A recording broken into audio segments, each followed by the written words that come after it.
जय श्री राम साथियों, एक चीज़ नोटिस करना कि कभी कुरान जलाने पे हत्या कर दी जाती है, आंदोलन हो जाता है, मारपीट हो जाता है, लेकिन मनुस्मृति जलाने पे हुआ है आज तक? रामायण गीता जलाने वालों पे कभी हुआ है? अगर यहीं पे ये लोग अगर कुरान को जला देते तो इनका सर तन से जुदा होता और ना जाने क्या क्या हो जाता। क्या उस किताब में क्या अच्छी बातें लिखी हुई है? और मनुस्मृति गीता रामायण गलत है? जो ये भीमुल्ले कहूँगा मैं, भीमटे क्या करते हैं? मनुस्मृति को जलाएंगे, गीता को, रामायण को। इतनी नफरत है, सनातन को आतंकवाद से जोड़ेंगे, लेकिन इनकी गांड में इतनी औकात नहीं है कि दूसरे धर्म के बारे में ये इतना कुछ बोल ले। तो मेरे हिसाब से मैं यही कहना चाहता हूँ कि सनातन धर्म से इतना नफरत, मैं मानता हूँ बाबा साहब अम्बेडकर को अगर कोई कुछ बोले तो अभी तक तो तुम लोग क्या कहते हैं, फतवा ही कह सकते हो। हाँ, फतवा जारी कर देंगे ये लोग। अरे बाबा साहब ठाकर क्या कहते हैं, अम्बेडकर को कैसे गाली दे दिया? अम्बेडकर को, सॉरी मैंने मिस्टेक से कुछ अम्बेडकर जी का नाम गलत ले लिया है, उसके लिए मतलब अम्बेडकर को गलत क्यों बोल दिया? अम्बेडकर को गलत नहीं बोलना चाहिए। जो भी अम्बेडकर को गलत बोलेगा उसको फांसी की सजा होनी चाहिए।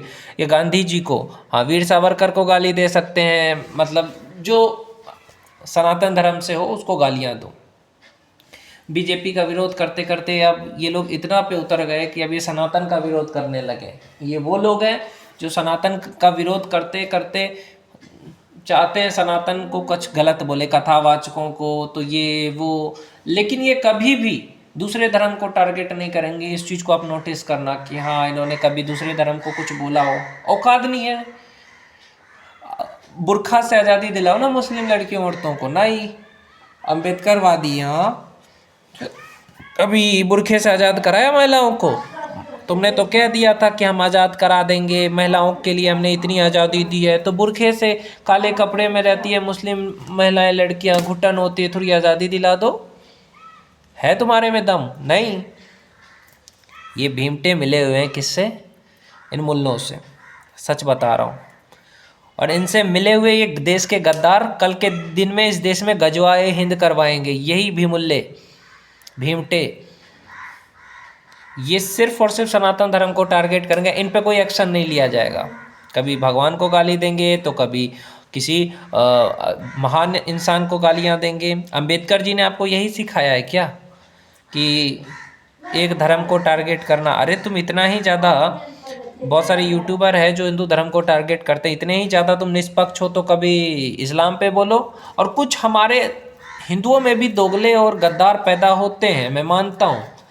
जो गद्दार वो लोग हैं जो कहने के लिए हिंदू है लेकिन हिंदू धर्म का विरोध करते हैं, क्योंकि इनकी माँ किसी मुल्ले या भीमटे के पास चली जाती है, इसी वजह से ऐसे होते हैं। तुम नहीं मानते भगवान को, मत मानो, पर भगवान के बारे में उल्टा पुल्टा बोलोगे कि तो गांड में घुसेड़ दिया जाएगा सरिया। मैं ये नहीं कहता कि छोटी जाति वाले सब लोग गलत है, नहीं।